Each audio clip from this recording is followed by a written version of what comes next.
30 minutos de este servicio, que consiste en esto. Empezamos con una oración, una porción de la lectura de la Torá. Vamos a leer toda la Torá en esta temporada, y la lectura de los 10 mandamientos. Entonces ahora vamos a la lección de esta mañana. Tomen sus cuadernos y bueno, siéntense en un espacio libre de opinar y de comentar. Vamos a la página. Hoy estamos no trae fecha, ¿verdad? Así, 1 de noviembre, lección 4, la mujer que cabalga sobre la bestia. Bueno, a ver,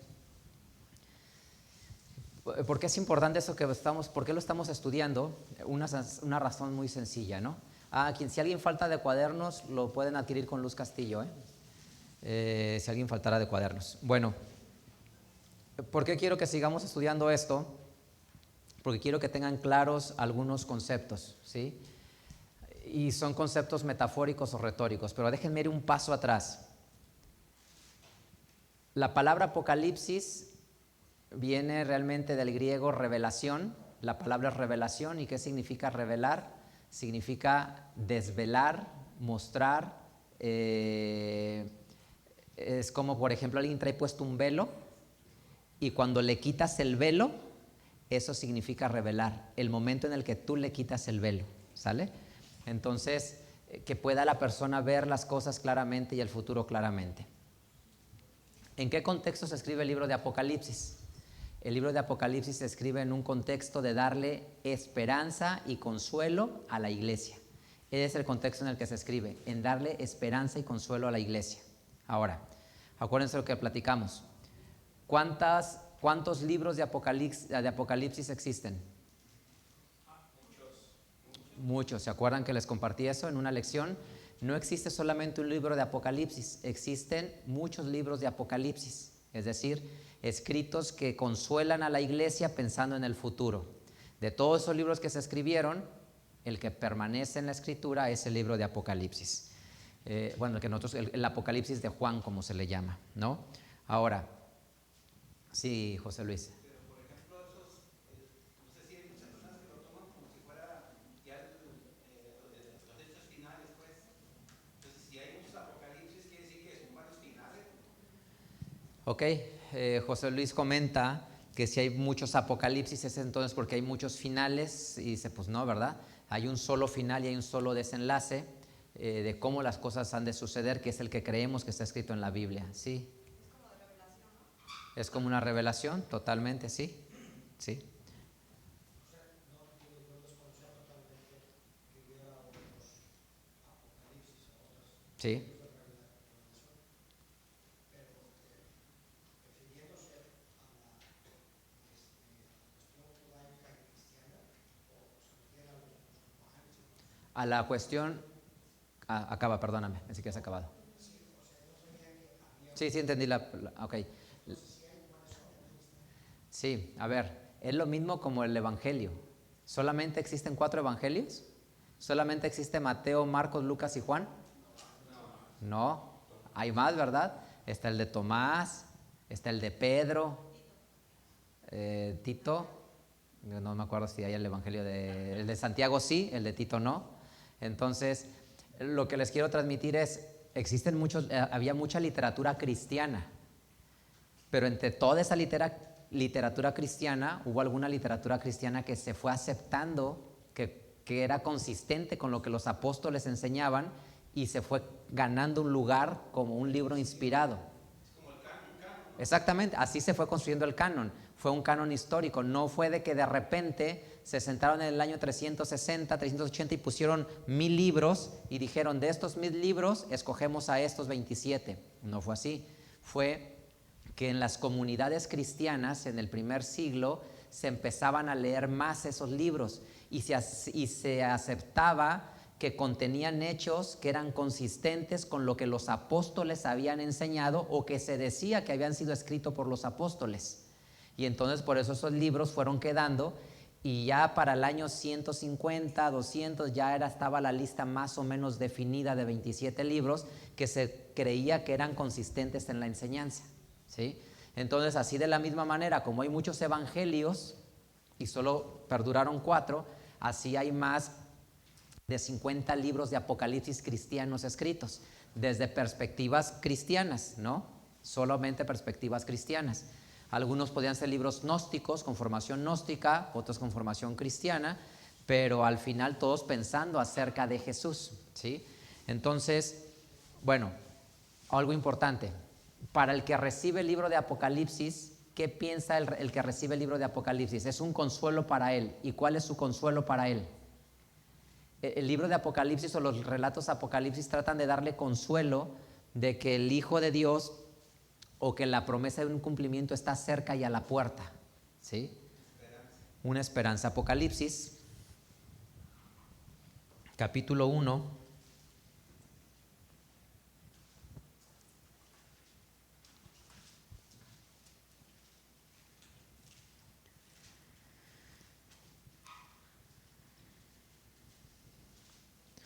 Versículo 1 al 3. Miren cómo empieza el libro de Apocalipsis. Apocalipsis 1, versículo 1 al 3. Así empieza. La revelación de Jesucristo que Dios le dio para manifestar a su siervo las cosas que deben suceder. ¿Cuándo? Pronto, presto, de forma inmediata. Y la declaró enviándola por su ángel a Juan su siervo, el cual ha dado testimonio de la palabra de Dios y del testimonio de Jesucristo y de todas las cosas que ha visto. Bienaventurado el que lee y los que oyen las palabras de esta profecía y guardan las cosas en ella escritas, porque el tiempo está cerca. Entonces, ¿cuál es el objetivo del libro de Apocalipsis? Vivir en esperanza. ¿Por qué?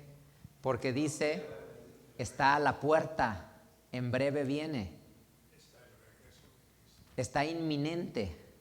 Y por eso llénate de esperanza. Y como está inminente, te voy a dar unas señales para que aguantes y toleres este tiempo difícil. Eso es lo que busca el libro de Apocalipsis, darle esperanza a la comunidad cristiana. Ese es su objetivo. Cosa opuesta a lo que generalmente, porque realmente la palabra que existe es revelación. Y ya cuando hoy hablas ahora de Apocalipsis, ¿qué dices? ¿Para qué usamos la palabra Apocalipsis? ¿Con qué se asocia la palabra Apocalipsis? ¿Qué dices? Pero quiero decir de forma popular, ¿no? Sí, pero no, cuando dices, esa es una película apocalíptica. Catástrofe, exactamente. Una serie apocalíptica. Todas las series apocalípticas o las películas apocalípticas de una destrucción final de todas las cosas. ¿Sí están de acuerdo? Entonces, Apocalipsis no significa eso. Significa revelación, significa mostrarte lo futuro para que tengas consolación y esperanza. El objetivo del libro de Apocalipsis no es asustar, intimidar con una destrucción, sino es traer esperanza a las personas, a su iglesia, a su comunidad. ¿Sí? ¿Estamos? Sí. Bueno, en ese contexto vamos a aprender ahora entonces la mujer que cabalga sobre la bestia. Apocalipsis 17, versículo 1 al 8. Y pues otra vez, ¿no? Complejo lo que vamos a leer, pues porque está lleno de símbolos. Apocalipsis 17, 1 al 8. Dice así, vamos a invitar a alguien que lea. Jania, ¿quieres leer? ¿Sí? ¿Quieres pasar acá a leer, porfa? Lee, por favor, para todos Apocalipsis 17, versículo 1 al versículo 8.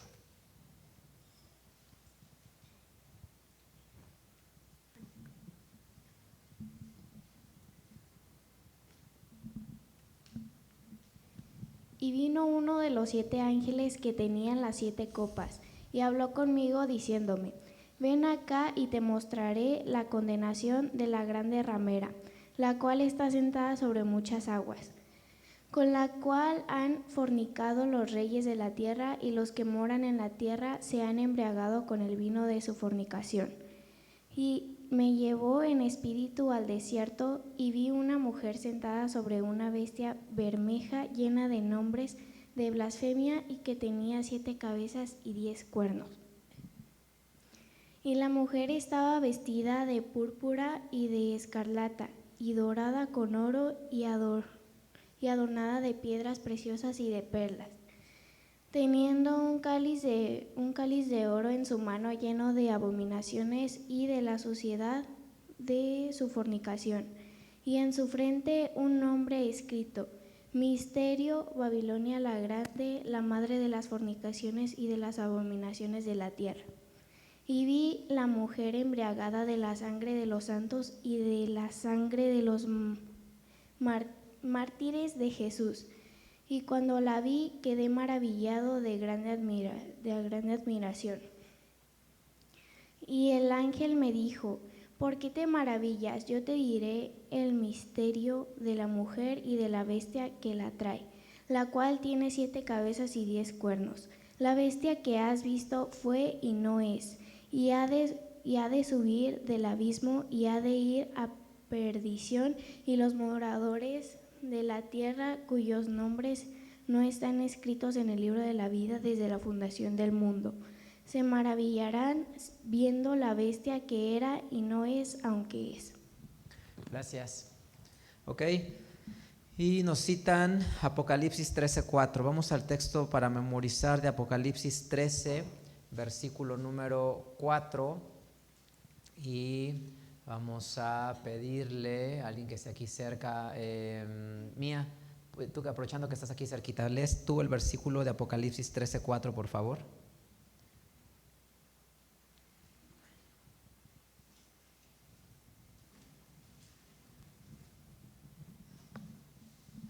Ahí te va el micrófono.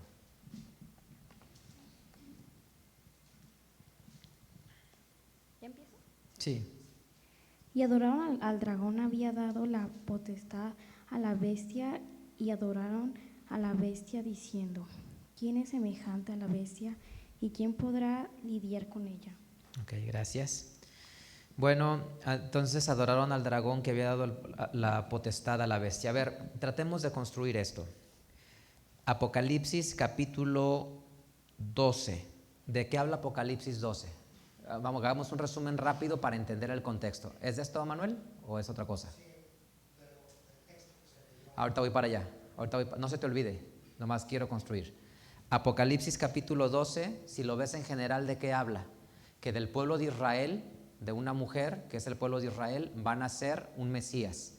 Y que el dragón que es expulsado va a hacer guerra contra ellos. Y este dragón en Apocalipsis 13 va a darle poder a 2 bestias, ¿sí?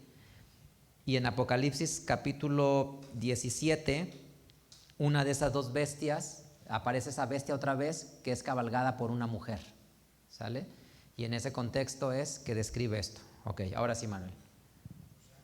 Si quieres pasar para que te escuchen fuera de la transmisión, por favor, o acercarte para acá.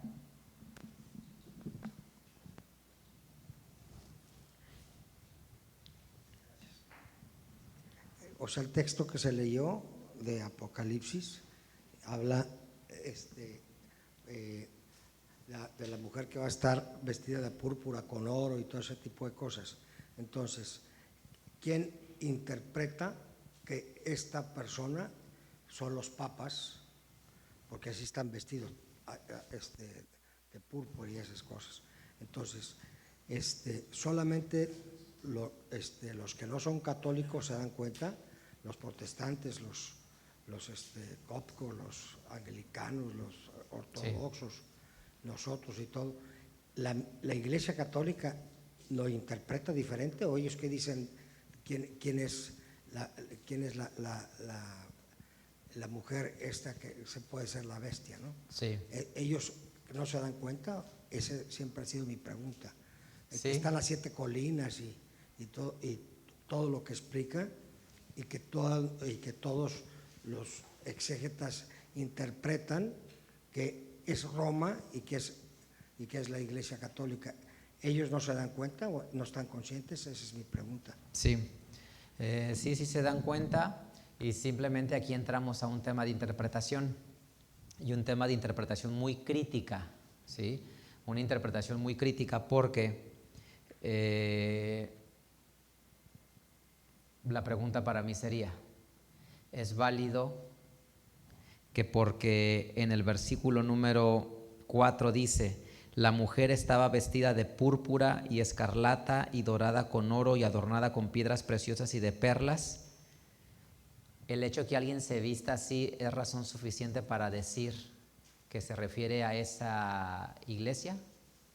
Es decir, deja darme entender la pregunta, y es para todos, para que todos reflexionemos juntos la pregunta. O sea, ahorita que leamos el cuaderno va a decir que dado que así se viste los cardenales, se está refiriendo a ello. ¿Es suficiente decir que porque se viste así del color escarlata se refiere a ese personaje?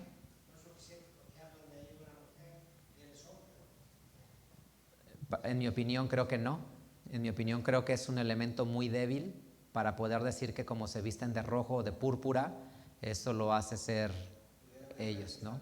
Podrían haber reyes, puede haber muchas cosas, ¿no? Entonces creo, pero sí, en toda la literatura protestante, tú vas, en los 80s estaba muy fuerte y en los 90s de moda una editorial que se llama, no sé si les tocaron a los que ya eran cristianos en los 90s, unos folletitos así, que se llamaba Editorial Chic, o Chic decía, y en esos folletitos, siguen estando en las librerías cristianas, habla mucho acerca de esto, y como lo está vestida los cardenales de púrpura, entonces dicen que pues es la iglesia católica, ¿no? Mi opinión, Manuel, es que me parece un elemento muy débil para poder concluir que son ellos, desde el punto de vista de interpretación, de crítica de la Biblia, ¿no?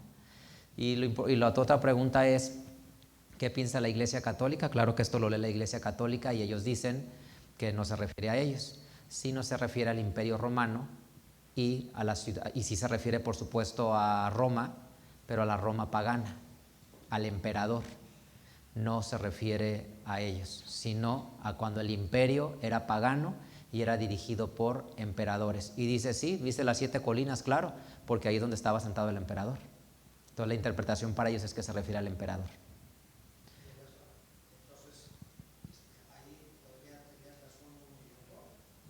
Sí, y creo que tienen razón desde el punto de vista histórico. Estoy de acuerdo desde el punto de vista histórico que Apocalipsis en una primera etapa sí se refiere al Imperio Romano y a los emperadores romanos que perseguían y asesinaban a la iglesia. Bueno, ahorita vamos a leer de eso. Ok, pero vamos a lo importante, a ver. Vamos a leer el tema bíblico y ahorita vamos a entender unas cosas. Ok, vamos a invitar a los chicos a que lean. Citlali, ¿quieres leer, por favor? Ayúdame a leer el primero y el segundo párrafo del tema bíblico.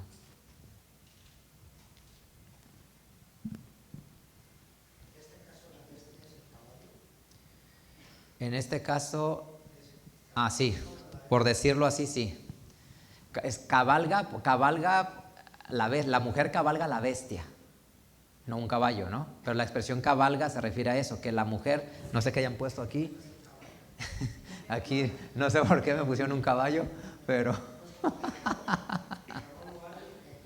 ¿dónde?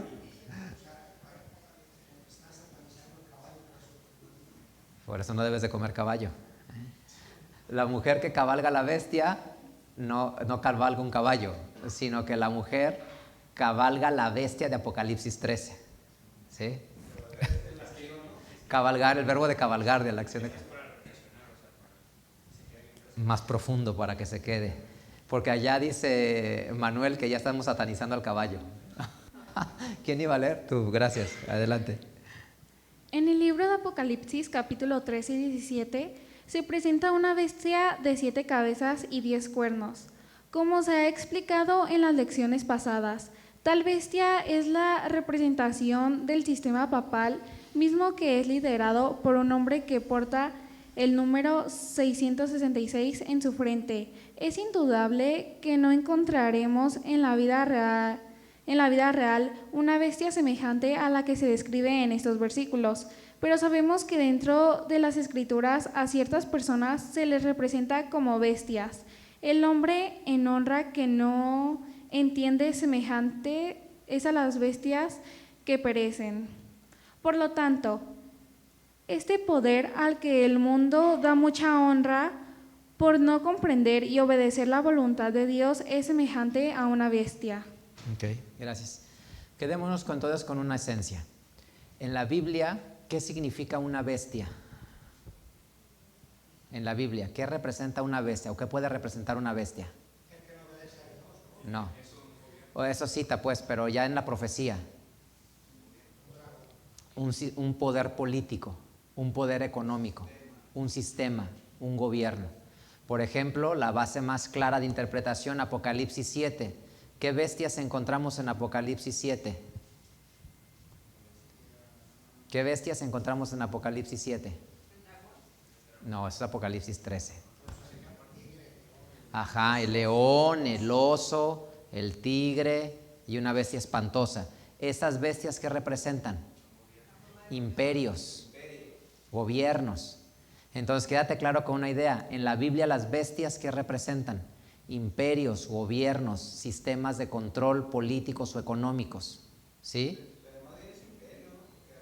Ajá, en el caso de Daniel 7 son imperios específicamente, ¿sí? Formas de gobierno, o sea, imperios que a través de ese imperio ejercen una forma de gobierno, ¿sí?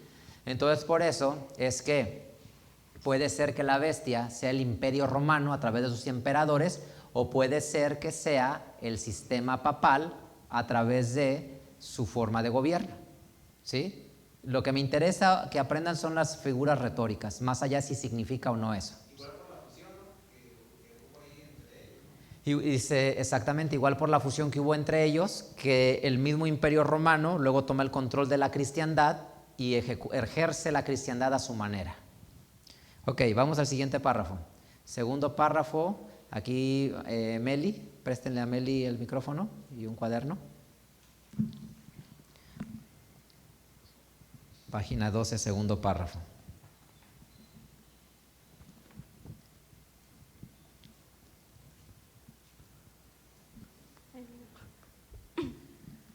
Pues nos presenta la misma bestia del capítulo 3. No, hija, página 12, en Apocalipsis 17. ¿Sí estás en la página 12? Ah, perdón, continúa, discúlpame. Perdón. En Apocalipsis 17, Juan nos presenta la misma bestia del capítulo 13, pero añade una figura, una mujer montada sobre ella. Lo curioso es que normalmente cuando una persona monta a una bestia, ésta ejerce el dominio de la bestia. Sin embargo, este caso de la bestia lleva a la mujer por donde ella quiere ir, es decir, quien ejerce el dominio a la bestia y hace andar a la mujer por donde ella quiera ir. Excelente. Bueno, tiene una característica peculiar aquí, ¿no? La bestia lleva a la mujer por donde ella quiere y no al revés, no como el jinete lleva a la bestia para donde él quiere, ¿no? Por eso el caballo, pues no. Es una metáfora compleja. Ok, sigamos. Tercer párrafo. A ver, ya que le estamos echando tanto malo aquí a Huguito. Pero discúlpanos, Hugo. Tú aviéntate el tercero. Somos muy llevados en esta congregación. Vamos a moldear nuestro carácter. Al analizar cada una de las características y sus conductas, nos podemos percatar que Apocalipsis 17 hace referencia a la iglesia popular, la cual se asienta sobre las aguas, lo que aplica que tiene un gran dominio sobre las naciones de la tierra. Llegamos a esta conclusión considerando que cuando en la Biblia se utiliza el término mujer, con frecuencia se utiliza como una representación de una iglesia. Ok, aquí lo importante es esto, que se aprenda en el siguiente simbolismo. ¿Qué representa una mujer en la Biblia? Lean Apocalipsis capítulo 12.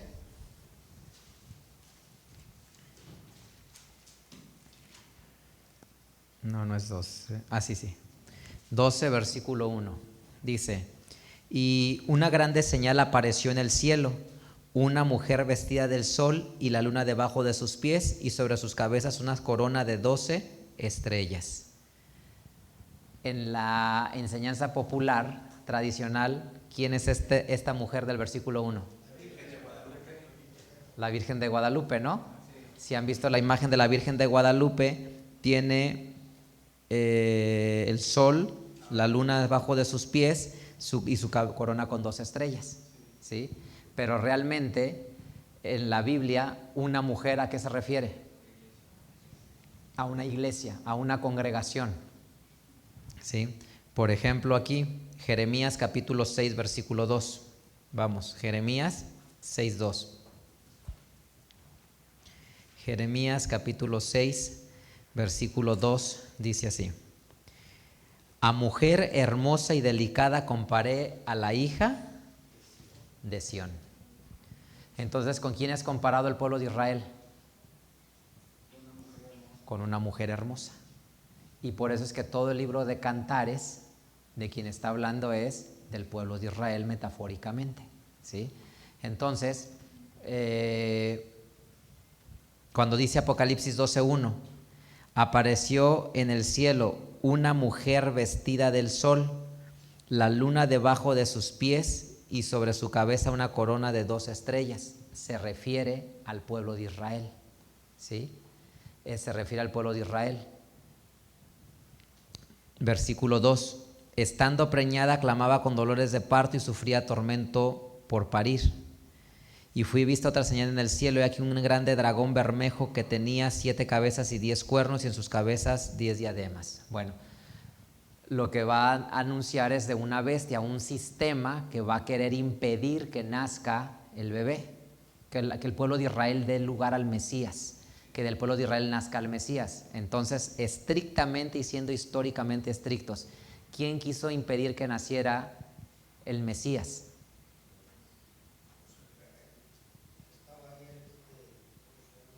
¿Quién? Herodes el Grande, exactamente. Entonces, ¿se fijan? ¿A quién le da el poder Satanás? O en esto que describe que Satanás le da poder, ¿no? Al poder político. Al poder político que va a querer impedir que nazca el Mesías, ¿sí? Lo que sí es importante, este sistema es lo que dice, si leen todo el capítulo 12 y llegamos hasta 14. Y fueron dadas a la mujer 2 alas de grande águila, para que de la presencia de la serpiente volase al desierto, a su lugar donde es mantenida por un tiempo, tiempos y la mitad de un tiempo. Es decir, habla de la mujer, y la mujer, entonces dijimos que es una mujer, la iglesia, ¿no? Y lo único que es importante, creo yo, rescatar, que hay claridad, es lo que dice el versículo número 15. Y la serpiente echó de su boca tras la mujer agua como un río. ¿Qué significan las aguas en la Biblia? Doctrinas y enseñanzas. Lo que dice es que el dragón lanzó muchas doctrinas y enseñanzas a fin de hacer que fuese arrebatada del río. ¿Qué significa esto? Que fuera diluida y confundida en medio de tantas doctrinas. Exactamente, 16. Y la tierra ayudó a la mujer, y la tierra abrió su boca y sorbió el río que había echado el dragón de su boca. ¿Qué representa la tierra? La humanidad, la muchedumbre. Entonces, piensa esto.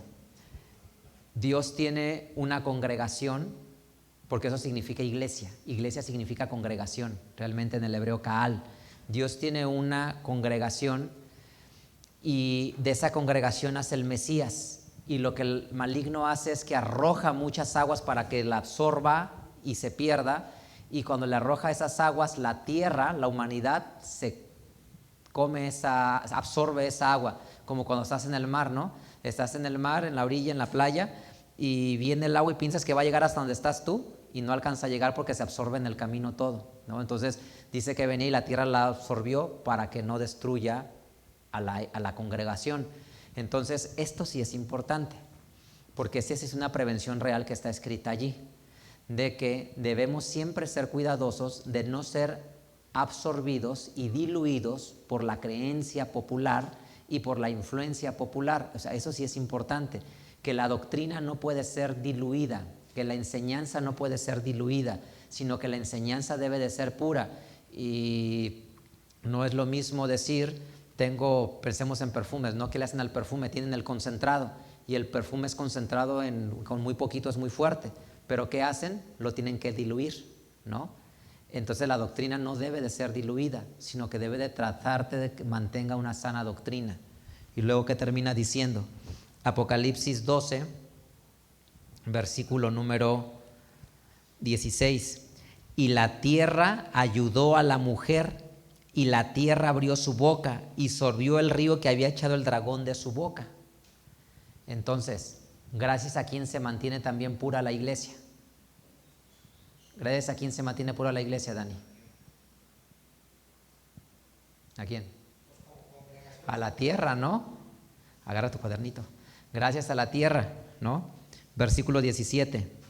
Entonces el dragón fue airado contra la mujer y se fue a hacer guerra contra los otros de la simiente de ella, los cuales guardan los mandamientos de Dios y tienen el testimonio de Jesucristo.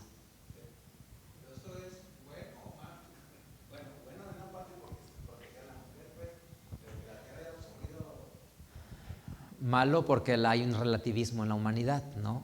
Y al final, pero miren lo que dice, y esto sí es importante, lo que leí al final del Apocalipsis 12, versículo 17. Se fue a hacer guerra contra los otros de la simiente de ella, los cuales guardan los mandamientos de Dios y tienen la fe de Jesucristo. Y esos son los dos pilares del cristianismo. Uno, que guarden los mandamientos de Dios. Y segundo, que tengan el testimonio de Jesucristo. ¿Cuál es el testimonio de Jesús? Aceptar que Jesús es el Mesías. Ese es el testimonio de Jesús, en pocas palabras, ¿no? Bueno, entonces, vamos al siguiente párrafo. Mateo, ¿te gustaría ayudarme a leer un párrafo? ¿Cómo te sientes? ¿Listo? ¿Sí? Pásenle el micrófono y un cuaderno, porfa. Tercer párrafo, Mateo, si me ayudas a leer, por favor.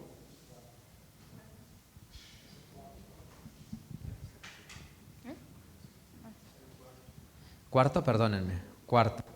Bueno, ya aprendimos que es una bestia, ya aprendimos que es una mujer. Página 12, 1, 2, 3, 4.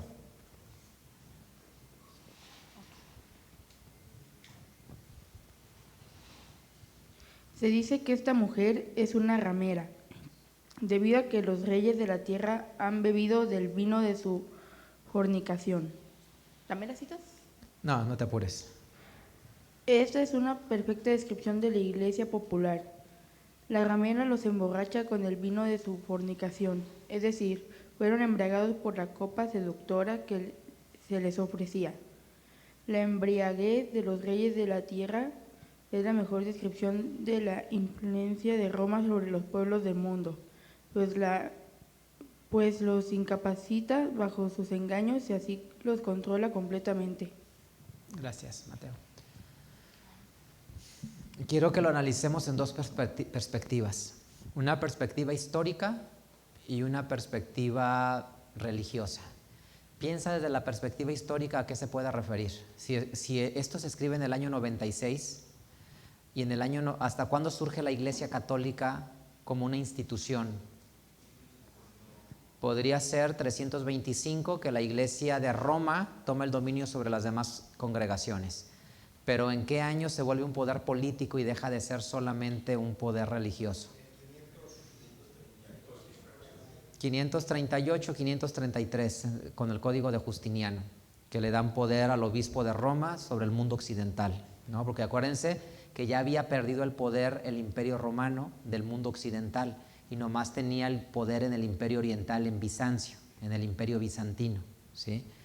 Entonces, 538 lo tomamos como oficial para que dé la cuenta de 1798. Ajá, 38, así es. Antes de eso, desde un punto de vista histórico, ¿a qué se refiere? ¿A qué se podría referir?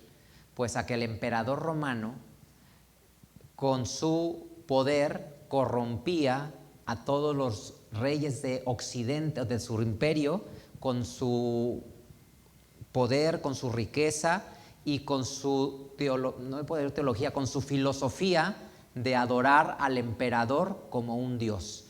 ¿Por qué el emperador se vuelve enemigo acérrimo del cristianismo?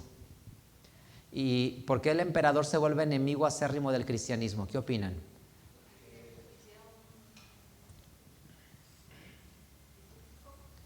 ¿Ok? ¿Qué más? ¿Por qué el emperador se vuelve enemigo acérrimo del cristianismo?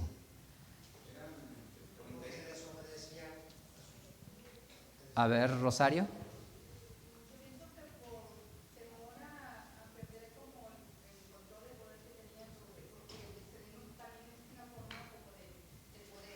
Ujú. Sí.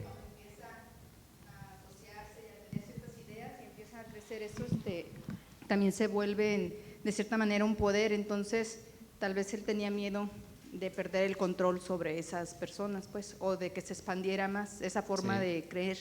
Totalmente. El cristianismo empieza a crecer de forma pasos agigantados y entonces se vuelve una amenaza para el imperio, porque en el cristianismo te enseñan el monoteísmo. Hay un solo Dios verdadero. Y en el imperio romano la filosofía más fuerte, más allá de su enorme panteón de dioses, el dios más importante, ¿quién era para ellos? El emperador. El emperador, por supuesto que existe el gran Zeus, pero para el emperador dice, aquí no hay más que Zeus, yo debo ser el número uno, ¿no? Zeus al cabo está allá, yo en la tierra soy el uno. Entonces para el emperador era la máxima figura, entonces veía una amenaza en el cristianismo. Entonces si lo ves desde un punto de vista histórico, esto que leía Mateo, dice que corrompía a los reyes de la tierra, a sus súbditos, es decir, los corrompía con poder, con riqueza, con mujeres. ¿Para qué? Para tenerlos sometidos bajo su filosofía y su pensamiento y juntos perseguir a los cristianos y erradicarlos. Eso es antes de que Jesús nazca, pero ya después de que Jesús nace, en el año 100, por ejemplo, son las persecuciones más fuertes, en época de Domiciano, que empieza un periodo desde César Nerón, pero después desde Domiciano persecuciones muy fuertes en el imperio. O sea, los emperadores perseguían en toda la cristiandad y le decían, porque el emperador ¿dónde estaba? En Roma, pero el imperio estaba en todos lados, desde Inglaterra, lo que llamamos hoy Inglaterra, hasta lo que llamamos hoy, poquito más para Irak, Irán, Arabia Saudita, hasta acá llegaba más o menos el imperio, ¿no? Entonces, ¿qué hacía con esos reyes? Los compraba con regalos, con dones, con mujeres, con excesos, con poder, para que hicieran lo que él quería que hicieran, y eso era: persigue a los cristianos y mátalos donde están esparcidos por el mundo. ¿Sí? Sí. Cuando dice aquí, porque el vino de su fornicación, ahí la fornicación, ¿cómo se puede entender? Sí, acuérdense que si una mujer representa una iglesia, una congregación, un pensamiento, entonces mujeres, ¿qué significan? Otras formas de congregación o de pensamiento. Entonces la fornicación es absorber la ideología de esa teología y de esa filosofía. El vino de su fornicación, que es una ramera, ¿por qué? Porque a todos los reyes, a todos los pueblos, a todos los países les infiltra su filosofía. Y una filosofía ramera, ¿por qué? Porque es de muchos hombres, de Babilonia, de Media y Persia, de Grecia, de Roma. Entonces, pues conoce de todos. Eso es lo que quiere decir la metáfora, ¿no? Vamos a seguir adelante. Siguiente, Abby, ¿te gustaría leer? ¿Sí? Ok. Siguiente párrafo. Por otro lado, para analizar la vestimenta de esta mujer o iglesia, basta ver cuáles son los colores cardenalístico,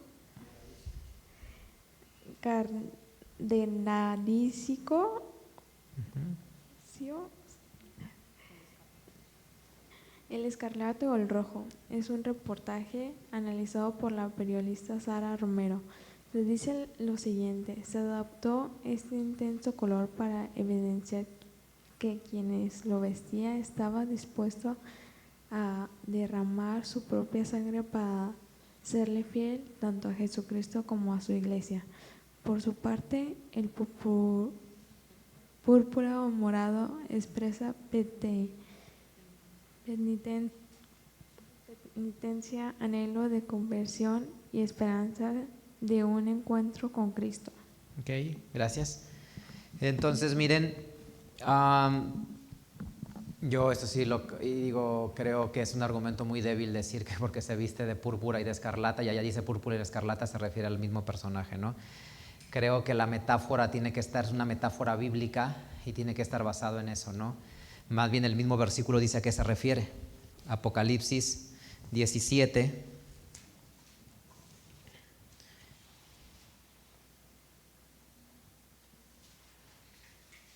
Versículo 6. Y vi la mujer embriagada de la sangre de los santos y de la sangre de los mártires de Jesús, y cuando la vi quedé maravillada de grande admiración. Es decir, ¿qué es lo que sí creo que pasa? Que los reyes de la tierra, los emperadores, tenían tanto poder y tanta riqueza que podían vestirse de gran lujo excesivo sobre de ellos, porque eso sí tenían vestidos sumamente costosos de púrpura y de escarlata. Entonces, la característica que tiene un sistema que gobierna y un imperio que gobierna y unos reyes que gobiernan, ¿qué es? Pues que tienen mucho poder económico y sus vestimentas reflejan su poder económico que tienen. Ahora, que sí es cierto que la iglesia católica en esa época se llenó de poder y de dominio y de mucho lujo y de mucha suntuosidad, sí es verdad, porque el imperio empezó a meter dinero, ¿no? Pero es una cosa analizarlo históricamente y otra cosa decir es que como te vistes de rojo representas esto, ¿no? Más bien creo que representa el poder económico que tiene. Y lo que dice este historiador es, dice, la periodista Sara Romero dice, se adoptó este intenso color para evidenciar que quien lo vestía estaba dispuesto a derramar su propia sangre para hacerle fiel a Jesucristo como a su iglesia, es decir, que están dispuestos a morir, según eso significa en la iglesia católica, y el púrpura ya Jesucristo, ¿sale? Bueno, siguiente párrafo. Hay que, no, ¿quién está aquí? ¿Ya leíste, Cami? ¿No puedes? Ok. ¿Tú quieres leer, Clement? Sí, adelante. Bueno, Dani, a ver, adelante, Dani. Dice, por otra parte, el libro de Apocalipsis menciona que está adornado de oro, piedras preciosas. En este punto es suficiente con ver el anillo del pescador que ha ostentado cada papa, el cual es de oro y tiene grabado a Pedro pescando. Además, el báculo o férula papal está hecha de diversos materiales, entre los que destacan maderas finas, marfil, plata u oro. Finalmente, el cáliz de esta mujer es de oro. Al respecto, en el manual de liturgia papal se puede ver las riquezas que utiliza esta iglesia en sus actos religiosos. Ok. Bueno, creo que es una descripción de cómo se viste. No creo que literalmente hay un elemento que te permita vincularlo con la escritura, con lo que dice el versículo, ¿no? Más bien, sí es cierto que se ha llenado de mucho poder y de mucha riqueza, y que sí es cierto que la ciudad del Vaticano, el estado del Vaticano, es un estado muy rico y que tiene una riqueza exorbitante y un poder económico tremendo. Y precisamente una de las cosas que ha motivado las revoluciones, por ejemplo la Revolución Francesa y todas las demás que existieron en Europa, es que el poder estaba concentrado en la Iglesia Católica y en los burgueses. O sea, el 1% de la población, los nobles, el 1% de la población ostentaba la riqueza, y entre ese 1% estaba la Iglesia Católica. Y eso pues es algo históricamente evidente, ¿no? O sea, sí tenía un poder económico y político indescriptible, ¿no? O sea, a través de su instrumento de persecución de la Inquisición, nadie podía con su poder, ¿no? Era algo realmente sorprendente. Vamos al siguiente párrafo. Clemen, ¿querías leer? Adelante. Báculo es un cetro. ¿Sí, esa era la pregunta? ¿Sí? A ver, dice, ¿cuál oro tiene grabado a Pedro pescando? Dice, de oro, ver el anillo del pescador que ha ostentado cada papa, el cual es de oro y tiene grabado a Pedro pescando. El báculo, ¿cómo dijiste, Manuel? Bastón. Que está hecho de diversos materiales, entre los cuales destacan maderas finas. El cáliz es una copa.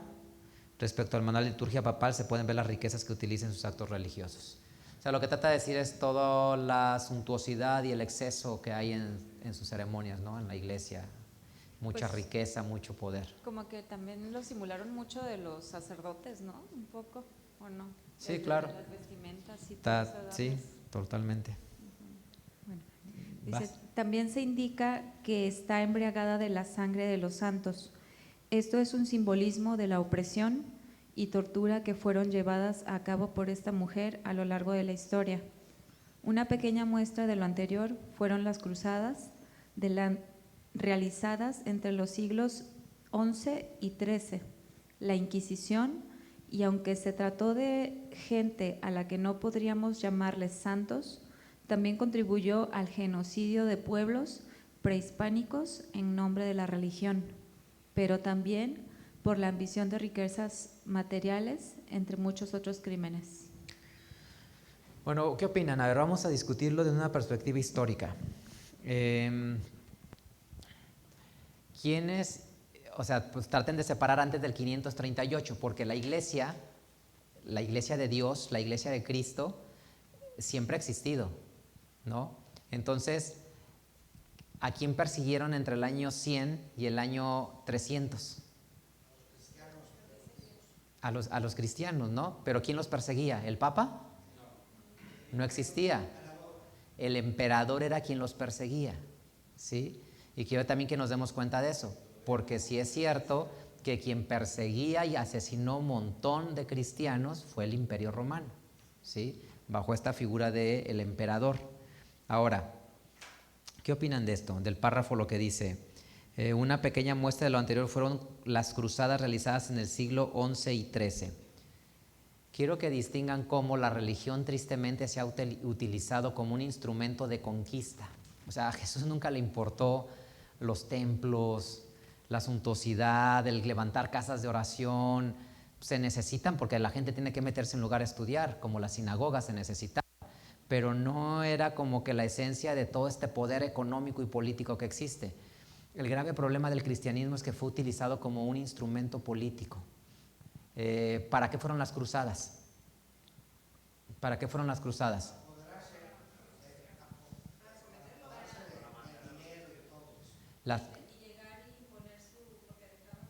Las cruzadas es un esfuerzo por recuperar Jerusalén, ¿sí?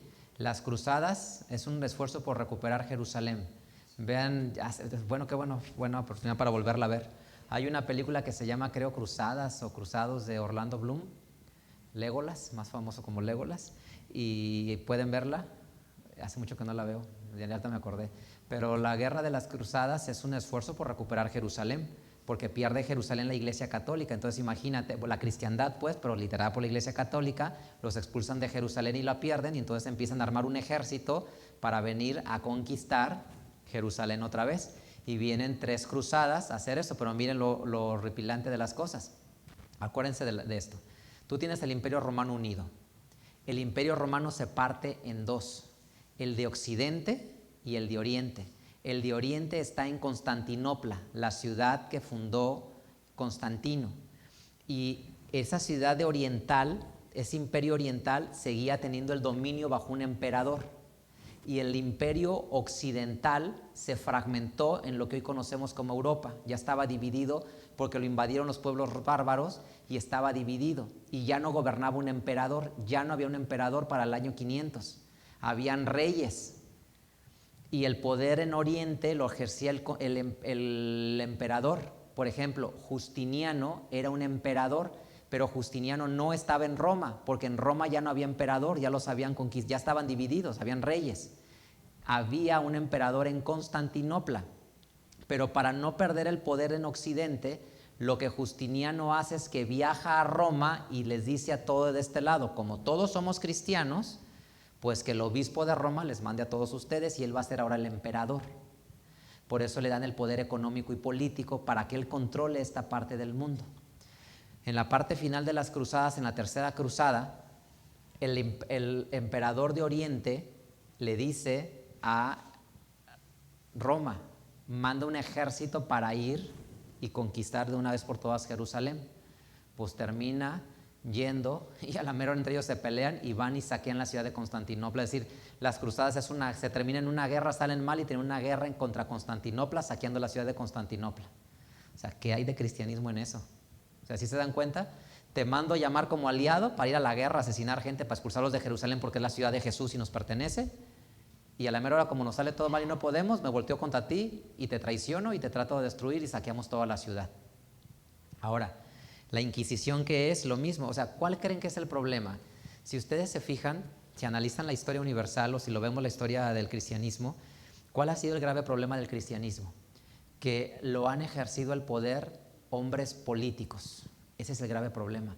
Y los reyes de los países eran reyes cristianos, sean católicos o protestantes, pero reyes cristianos que ejercían el poder y la autoridad. Entonces ese era el grave problema. Realmente, si lo ves así, tenemos bien poquitos años de independencia cristiana, de independencia de libertad de leer la Escritura y de creerla en un sentido espiritual. Sí. Ajá, la libertad dices, ¿no? Sí. Pero ahí podemos ver prácticamente el impacto de Jesús y del cristianismo, cómo ven que atrae muchísima gente, impacta muchísima gente y se tiene que aprovechar de eso. Correcto, tal cual. Gracias. Sí. Sí, hace 2 o 3 días estudiaron en París una librería que vendía Biblias y todo. Estudiaron, incendiaron todo. Yo me imagino que un grupo de musulmanes radicales, y eso está sucediendo en otras partes del mundo. Gracias, Manuel. Ok, vamos al último párrafo. ¿Quién no ha leído que quiera leer? ¿Quién quiere leer? Último párrafo, levante su mano. ¿Quién quiere? Luz, ¿quieres? Gracias. Pásale a Luz el micrófono. Vamos al último párrafo. Esta mujer también tiene un nombre escrito, Babilonia la Grande, la madre de las rameras y de las abominaciones de la tierra. Amados hermanos, esta profecía nos permite identificar con claridad que a la mujer que has visto en la gran ciudad que reina sobre los reyes de la tierra, pues es descrita perfectamente en Apocalipsis 17 y será pagada tal como ella actuó. Evitemos formar parte de ella, pues quien lo haga será partícipe de su destino y destrucción. Pertenezcamos firmes y apercibidos para que cuando Cristo venga estemos considerados dentro de sus palabras. Aquí está la paciencia de los santos, aquí están los que guardan los mandamientos de Dios y la fe de Jesús. Amén. Gracias, Luz. Bueno, si yo me quedara con algunas ideas para ustedes, que creo que sí es importante que tengan claro. Vamos a leer unos pocos versículos, porque esto sí me parece muy importante. Uno de los que ya leímos. Apocalipsis 12, versículo número 17. Esto sí es importantísimo que lo tengamos todos presente. Apocalipsis 12, 17. Entonces el dragón fue airado contra la mujer y se fue a hacer guerra contra los otros de la simiente de ella, los cuales guardan los mandamientos de Dios y tienen el testimonio de Jesucristo.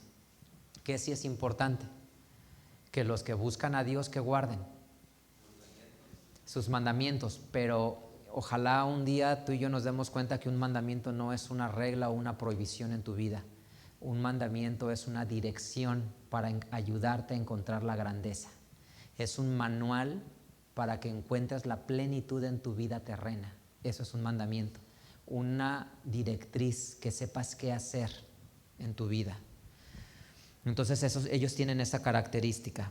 Apocalipsis capítulo 14, versículo 12. Eso es lo que aquellos de incluir El maligno. Y con ese testimonio de Jesús estamos hablando de Jesús, la enseñanza primitiva. Así es, que hoy tenemos. Apocalipsis 14, 12. Aquí está la paciencia de los santos, aquí están los que guardan los mandamientos de Dios y la fe de Jesús. Es decir, según si leen capítulo 14, ¿de qué está hablando? Quienes alcanzaron la victoria y que esperan la resurrección de los muertos, los que guardaron los mandamientos de Dios y la fe de Jesús, ¿sí? Y Daniel capítulo 7, que quiero que vean que se parece a eso. Cami y Hugo, Daniel 7, ¿sí lo tienen ahí? Daniel 7. Moshe, ¿lo tienes ese? Daniel 7, perfecto.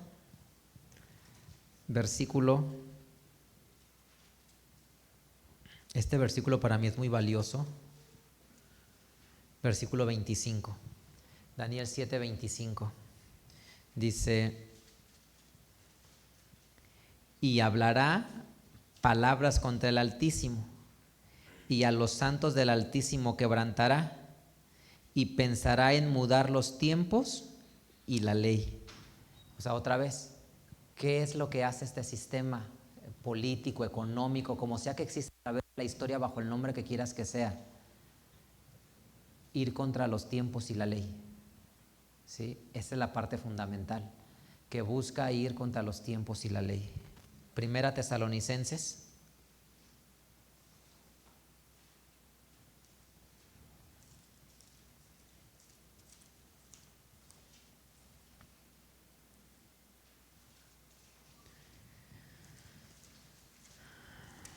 Dice, perdónenme, Segunda Tesalonicenses, versículo 3 y 4. Segunda Tesalonicenses 2, 3 y 4 dice: no les engañe nadie en ninguna manera, porque no vendrá sin que venga antes la apostasía. ¿Qué es la apostasía? Lo que decíamos, diluir, ¿no? El diluir, la enseñanza, el mensaje. Y se manifieste el hombre de pecado y el hijo de perdición. ¿Qué característica tiene? Oponiéndose y levantándose contra todo lo que se llama Dios o que se adora, tanto que se asiente en el templo de Dios como Dios, haciéndose parecer Dios. ¿Sí? Entonces, si te dejo un mensaje en esta mañana, ¿qué es lo importante? Me parece que lo importante es que siempre busques tener lo más cercano a lo que la palabra de Dios dice, ¿sí? Ahora, tampoco esto significa una invitación para que sientas rechazo hacia un católico o rechazo hacia un protestante, lo que se llama protestante históricamente. Tampoco se trata de que sientas un rechazo porque digas, porque ellos enseñan contra las leyes de Dios. Y también tienes que ver las cosas desde una perspectiva histórica. La Iglesia Católica ha sido cruel con la humanidad desde una perspectiva de gobierno histórica, creo que en muchas maneras sí, pero no todos adentro son de esa manera. Por ejemplo, hay esfuerzos muy hermosos dentro de la misma Iglesia Católica hacia la humanidad. Por ejemplo, Caritas. ¿Conocen Caritas en nuestro tiempo? ¿Caritas se dice? Caritas, perdón. Caritas, por ejemplo, la fundación, no sé si a lo mejor muchos de ustedes o uno mismo, yo mismo he llegado a ir sin saber qué era eso, a una fundación donde me han ayudado en temas de salud o de alimentación, eso, ¿no? Los monasterios en el mundo, ¿qué eran los monasterios? Lugar donde personas que creían en Dios fielmente querían refugiarse para poder vivir su fe lejos de la política y del gobierno, y que inclusive los monasterios, la misma iglesia de Roma los atacaba y los exponía y los vulneraba. O sea, no eran como los grandes aliados. Veían tan corrompido el poder que huían y formaban a los monasterios, y ahí se refugiaba la gente a leer la Biblia y a vivir en una intimidad con Dios. Después se fueron deformando, pero lo que quiero decir es que nada en la vida es absolutamente negro, ni nada es absolutamente blanco.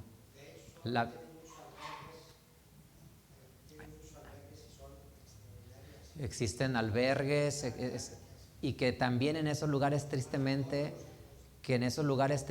se ha deformado algunas cosas y han pasado tragedias de abuso. Sí, es cierto, ¿no? Pero lo que les quiero transmitir es que no puede ser todo tan blanco y tan negro. En la vida hay una escala de grises, y lo mismo hizo el protestantismo.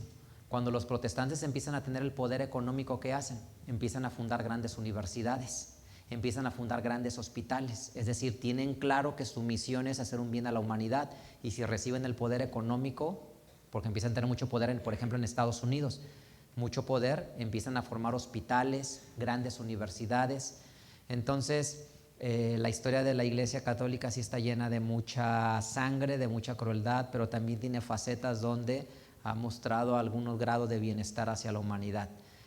Entonces, lo que quiero con esto decir es que nuestro pensamiento necesita ser suavizado a dejar de sentir como ese repudio, ese rechazo, esa adversión, teniendo claro nuestros principios teológicos y nuestros principios bíblicos, que la Biblia exalta el apego a sus mandamientos, el honrar a Dios y el tener una relación personal con Dios, y que muchas personas son víctimas de este sistema, que ni siquiera alcanzan a entender lo que pasa en este sistema, y por eso es nuestra responsabilidad tratar de ayudar un poco a encontrar luz a través del amor, de la bondad, de la compasión, pero no se puede enfrentar la oscuridad desde una perspectiva de oscuridad, que eso es lo peligroso, ¿no? Que piensas que están en oscuridad y quieres sacarlos de la oscuridad, y también nosotros estamos en oscuridad porque estamos en una posición antagónica, opuesta, pensando que somos absolutos en el mundo, ¿no? Cuando somos un puntito en la historia universal, ¿sale? Entonces, vamos a pasar, aquí, vamos a terminar aquí. Vamos a invitar a los de la alabanza que pasen al frente y vamos a entonar unas alabanzas. Vamos a cantar 2 alabanzas para la gloria de Dios. Son tus 2 alabanzas para que se las ofrezcas a Dios. Vamos a exaltar y glorificar su nombre.